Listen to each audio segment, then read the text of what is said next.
What day will you be announcing your Fed chair pick next week? Tomorrow morning. Tomorrow morning.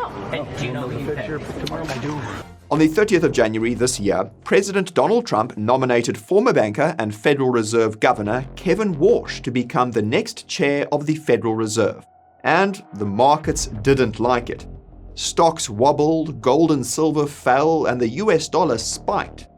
Why? Because Warsh is famous for being a hawk, for wanting to stop stimulus to prevent inflation, even after the 2008 financial crisis. And that's why many believe that if Warsh is confirmed, it will be bad for Wall Street, but good for Main Street, assuming he cuts short-term interest rates. But what will he actually do if he is confirmed? After all, Trump wants the next Fed chair to lower interest rates, and it looks like Warsh is ready to do it. And that's why today we're going to do a deep dive into what a Warsh-led Fed would mean for the markets. My name is Nick, and you're watching Coin Bureau Finance. Before we begin, you need to know that nothing in this video is financial or investment advice. It's educational content intended to inform you about what Kevin Warsh could do if he's confirmed as the next Fed chair, which, spoiler alert, seems pretty likely. If this is the kind of content that you want to get more of, then smash that like button, subscribe to the channel, and ping that notification bell down below. Now let's start with a bit of background. Warsh studied at Stanford and then at Harvard before working for Morgan Stanley, one of America's largest investment banks. In 2002, he became an economic advisor to then-President George W. Bush, who subsequently nominated Warsh to become a Fed governor in 2006. As a fun little fact, Warsh was actually the youngest person ever to become a Fed governor, being just 35 years old when he took up the role. Despite concerns about his age and relative lack of experience, Warsh was confirmed by the Senate and served as a Fed governor from 2006 until 2011, when he suddenly resigned. I'll explain why in just a second. First, you should know why Warsh got the gig in the first place. Officially, it was because he had connections to Wall Street and was apparently the only Fed governor with such connections at the time. Unofficially, however, it's believed that it partially had to do with Warsh's family ties. You see, Warsh married Jane Lauder in 2002. And if that last name sounds familiar, that's because Jane is a member of the Lauder family, which owns the Estee Lauder Cosmetics company. The Lauder family's net worth is estimated to be as much as $40 billion, with Jane reportedly being worth as much as $2 billion. As is the case with many wealthy families, many members of the Lauder family donate to causes they believe in, including political parties they support. In this case, Jane's father, Ronald Lauder, is famous for being one of the largest individual donors to the Republican Party, reportedly spending at least $35 million supporting Republican political candidates. And of course, Bush was a Republican president. In other words, it's possible that part of the reason why Bush nominated Warsh was because of the large donation that Warsh's father-in-law had made to the Republican Party. The reason we mention this at all is because of a recent Bloomberg broadcast about Warsh as the next Fed chair, where one of the experts interviewed said, quote, "Of course Warsh will be confirmed. His father-in-law is a large donor to the Republicans." And as another fun fact, Ronald is also reportedly a longtime friend of Trump's. But let's back up a bit. As I mentioned a few moments ago, Warsh became a Fed governor in 2006 but resigned in 2011. At the time, it was believed that he resigned because of his disagreement about the Fed's excessive stimulus after the 2008 financial crisis. And this is something that Warsh eventually confirmed, and it's something that warrants a bit further explanation, especially since 2008 gave him, quote, scars. But before we get into that, you should check out our free weekly newsletter and check out some of the finance-related deals we have for our viewers. Just click the link in the description or scan this QR code on the top right of your screen. You don't want to miss what we've got on offer. Back to the video.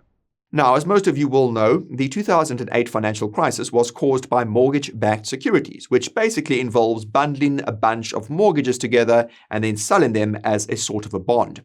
Now, these mortgage bonds were assumed to be safe, so everyone invested in them. And when it turned out that many of the mortgages were actually underwater, everyone panicked, and that's what caused the crisis. And most of you will also know that the Fed responded with quantitative easing, aka QE, which is when the Fed buys assets such as mortgage-backed securities and government bonds to stabilize prices. The purpose of this is to increase the confidence of the key players in the financial system, so that they continue spending and lending without worrying about whether the entities they're giving money to are insolvent or illiquid. Logically, Warsh supported the first round of Fed QE, which subsequently became known as QE1. Obviously, that's because there were multiple rounds of QE after 2008, 3 rounds to be exact. QE1 happened between 2009 to 2010, QE2 happened between 2010 to 2011, and QE3 happened between 2012 and 2014. Now, for context, QE3 was as large as QE1 and focused more on buying US government debt. And if you're thinking this was excessive, that's exactly what Warsh thought. He was seriously concerned that excessive stimulus would cause inflation, and his disagreement with QE2 was why he resigned in 2011. What's interesting, though, is that Warsh never actually voted against QE2 out of respect for the former Fed chair Ben Bernanke, whom he had a good relationship with. He did speak out against it publicly, though. In any case, what's even more interesting is that many have since argued that Warsh's concerns about too much QE causing inflation were overblown. And that's simply because inflation, as measured by the CPI, fell after 2008 and continued falling even after QE3, which I'll remind you was even bigger than QE1. Others would argue that this QE did create inflation, it just didn't go to the main street, it went to Wall Street. The Fed's excessive QE post-2008 incentivized institutional investors to borrow as much as they possibly could, to buy as many assets as they possibly could. Meanwhile, globalization meant that goods and services kept falling in price. And the result was that assets inflated so much that they became disconnected from their fundamentals. But inflation continued falling as it's priced off goods and services, not assets. More importantly, the Fed's excessive QE post-2008 also incentivized the US government to spend more than it should have to buy votes. Now, for reference, whereas QE1 focused on buying mortgage-backed securities, QE2 and QE3 were geared primarily towards buying US government debt. And this made it possible for the US government to issue more debt than it otherwise could have, so that it could spend more. From Warsh's perspective, this was the equivalent of the Fed interfering in fiscal policy. Now, to clarify, monetary policy is when a central bank changes interest rates to incentivize or disincentivize borrowing as a means of managing economic growth and inflation. Conversely, fiscal policy is when a government spends more or less money to support its operations and the broader economy. And for those unfamiliar, fiscal policy, i.e. government spending, is financed through a combination of taxes and issuing debt in the form of bonds. So, when the Fed started buying trillions of dollars of US bonds in QE2 and QE3, it meant that politicians didn't have to think about whether the spending plans they were approving were sustainable, because they knew that the Fed would buy all those extra bonds. Although many are claiming that Warsh could make the Fed less independent by lowering interest rates, the reality appears to be the exact opposite. Warsh is hyper-focused on reducing the size of the Fed's balance sheet to ensure it no longer interferes with fiscal policy. The problem is that the increase in the Fed's balance sheet is precisely why the markets have rallied so much since 2008. So, if Warsh was to succeed in shrinking the size of the Fed's balance sheet, this would actually be very bad for the markets, hence why the markets fell when he was recently nominated by Trump to become the next Fed chair. Believe it or not, but this isn't the first time that Warsh is under consideration as the next Fed chair. Trump was reportedly considering Warsh in 2017 before eventually nominating Jerome Powell. And this brings us to the modern day, which I'll define as 2017 to the present. During this period, Warsh has worked as an advisor and board member to multiple companies and institutions. But he seems to be proudest of his work at Duquesne Family Office LLC, where he serves as a partner. It should then come as no surprise then that Warsh has done interviews about trending investment topics such as AI and cryptocurrency in recent years. It should also come as no surprise then that he's periodically published opinion articles in major news outlets criticizing the Fed. What should come as a surprise, though, is Warsh's commentary on what the Fed was doing after the pandemic in 2020. If you watch interviews with Warsh during this period, you'll notice that he's visibly very nervous, and if you follow them until the end, you'll hear him admit that he's essentially had PTSD from 2008. You see, officially, Warsh resigned as Fed governor in 2011 because of his disagreement with excessive QE. Unofficially, it's believed that his resignation is at least partially due to his position at the time. As I mentioned earlier, Warsh didn't vote against QE1 or QE2, but he did speak out against QE2 and was consistently more worried about inflation than the economy, even when the US unemployment rate hit 10% in 2009. And that's because he wrongly assumed that this stimulus would increase Main Street inflation. While it did inflate asset prices, the lack of Main Street inflation discredited Warsh in the eyes of many. And that's why Warsh wholeheartedly supported the Fed's unprecedented stimulus at the start of 2020, and why he nervously replied no when asked about whether he was concerned about whether this unprecedented stimulus would cause inflation. In fact, Warsh went as far as claiming that the pandemic shock would be deflationary, something that was technically correct, but only in the very short term. As we all know, in the long term, that pandemic stimulus did cause inflation, and the result was that Warsh went back to his old ways, for better or for worse. He wholeheartedly blamed the Fed for causing inflation in 2021 and 2022. On CNBC, he even went as far as arguing that the supply chain disruptions just caused a change in price, and the Fed was responsible for all the inflation, full stop.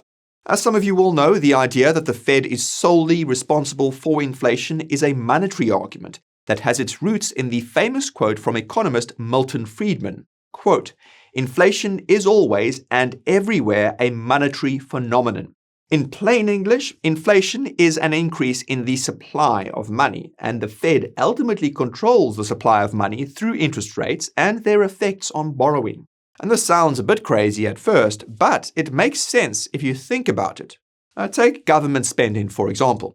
The reason why the pandemic stimulus was so inflationary was because it involved giving money directly to consumers in the form of stimmy checks. Yes, it was the US government that gave out these stimmy checks, but it was only able to do this because of QE from the Fed, because of monetary policy. As for price increases resulting from things like supply chain disruptions, monetarists don't count that as inflation, but a change in price that fixes itself. As another famous economic saying goes, the cure for high prices is high prices. High prices incentivize more supply, and more supply brings down the price. Granted that the CPI doesn't care about this mechanic, it's still counted and felt as inflation.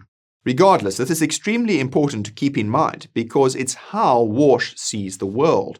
When you realize that inflation is one of the top concerns of the average person, and the reason why incumbent politicians and parties have been losing elections, such as Joe Biden and the Democrats in 2024, you understand why Trump nominated Warsh to stimulate the economy without causing inflation.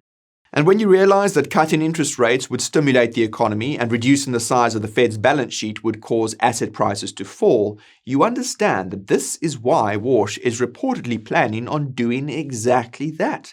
Cutting short-term interest rates, but reducing the Fed's bond holdings, which will cause long-term interest rates to rise, putting downward pressure on the markets. And this brings us to two big questions. Will Warsh be confirmed by the Senate? And what will he do if he becomes the Fed chair, given that when the pandemic struck, he was suddenly in favor of stimulus and didn't care much about inflation? The answer to the first question appears to be yes, according to the aforementioned Bloomberg broadcast, just because Warsh's father-in-law is a big Republican donor. At the time of shooting, however, Warsh's confirmation is reportedly stuck in the Senate Banking Committee. Now, to bring you up to speed, there are two steps to Warsh becoming a Fed chair. The first is approval by the Senate Banking Committee, and the second is the approval by the Senate as a whole. It's likely that Warsh will be confirmed by the Senate as a whole because there's a big Republican majority there. However, The Senate Banking Committee is more evenly split with 13 Republicans and 11 Democrats. Naturally, the 11 Democrats have vowed not to approve Warsh as Fed chair until the Trump administration stops going after Fed Governor Lisa Cook and current Fed Chair Jerome Powell. And you can learn more about what exactly Trump is doing there and why he could succeed watching this video over here. Anyways, whereas Democrat opposition to Warsh's appointment was expected, Republican opposition was not. Senator Thom Tillis recently announced he would side with Democrats and not approve Warsh until the case against Cook and the investigation against Powell are resolved. And this means there would be a tie vote, which typically means no approval, hence why no hearing date has been set yet. To be honest though, the speed at which Warsh is approved doesn't really matter as it relates to Fed politics. If you've been keeping up with our recent coverage of the Fed, you'll know that current Fed Governor Stephen Moran took Adriana Kugler's spot after she resigned last year. Moran's position is temporary, and it's the one that would be filled by Warsh if he was confirmed, but both are Trump loyalists. In practical terms, this means that Warsh would play the same role that Moran is currently playing until May 15, 2026, when Powell steps down as chair and Warsh takes his place, assuming he's confirmed by then. If Senator Tillis doesn't budge, then it's theoretically possible that a Fed chair won't be appointed in time, in which case Governor Philip Jefferson would become the acting chair, and he's opposed to Trump.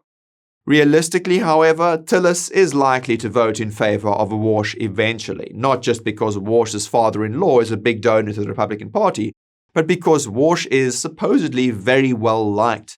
Both sides of the aisle see him as someone who's capable and competent, and he seems to have bipartisan support.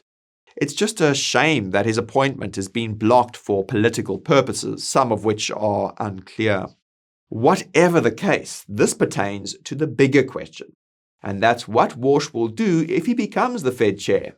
The answer likely depends on what's going on with the economy and the markets at that time. Warsh was traumatized by 2008 per his own admission, and his reluctance to emphasize the inflation risks of the pandemic stimulus in 2020 is evidence that it's partially due to his past obsession with inflation. It's also important to note that the Fed chair can't act unilaterally, i.e. they can't cut rates on their own. Interest rate decisions are taken collectively by the Federal Open Markets Committee, or the FOMC, which is a group of 12 Fed governors that includes the Fed chair. The FOMC meets regularly throughout the year, and members vote on what they think interest rates should be, with the majority carrying the day. The chair can try and steer the decision in the direction they want, but still needs a majority to actually make it happen. Anyway, it's safe to assume that if Warsh becomes Fed chair when the economy and the markets are doing fine, he will probably argue for cutting short-term interest rates and reducing the size of the Fed's balance sheet. Warsh is also reportedly against constant Fed communication and stuff like dot plots. So we would also see less guidance from the Fed in terms of month-to-month changes. But if Warsh becomes Fed chair when the economy and the markets are in trouble, it's safe to assume that he would argue for battening down the hatches and printing more money than Powell did during the pandemic. Assuming a majority of Fed members agreed with him, this would be initially interpreted by the markets as very bullish, ongoing exogenous economic shocks notwithstanding. And as the stimulus flowed into the markets and the economy, both would rise and expand. And that's when Warsh would want to pump the brakes and do what Bernanke and Powell didn't do, and that's take away the punch bowl. Put differently, Warsh would want to do a lot of the stimulus at the beginning to make sure that nothing falls apart. But as soon as he gets the sense that the coast is clear, he would want to start pulling back that stimulus. The markets wouldn't like it, and they would fall again. And it's at that point that we would see just how important the markets are to politicians. If Trump or whoever's in office at that point demands that the Fed stimulates to boost the markets, we will know once and for all that we're living in a fiat Ponzi scheme of endless debasement. But if whoever's in office keeps their opinion to themselves, the Warsh-led Fed could succeed in doing what should have been done a long time ago. And that's to direct the flow of capital away from assets and into the economy, something which would succeed in theory but could fail in practice. And that's because the US economy has become heavily financialized. Yes, the markets can handle rising short-term interest rates, but as we've seen, they can't handle higher long-term interest rates, which is what you'd get with a shrinking balance sheet. Not only that, but even if Warsh succeeds in shrinking the balance sheet without tanking the markets, the post-2008 period is proof that low interest rates aren't enough to stimulate the economy. And this would require coordinated fiscal policy, which, as we've learned, requires constant QE to achieve. In this sense, Warsh becoming Fed chair would, in a funny way, likely mean a return to the period that Warsh left behind, a period with sluggish economic growth and asset price inflation. The difference this time would be that everyone knows about asset price inflation, and this could trigger an even bigger speculative wave than what we saw after the pandemic. After all, as another famous saying goes, history doesn't repeat, but it does rhyme. And it looks like Warsh is on track to rhyme one way or another as the next Fed chair. And if you want to learn more about how Trump has been trying to take control of the Fed and why he could succeed, then you can learn about that watching this video over here. And if you made it this far, thank you very much for watching, and I'll see you in the next one. This is Nick, over and out.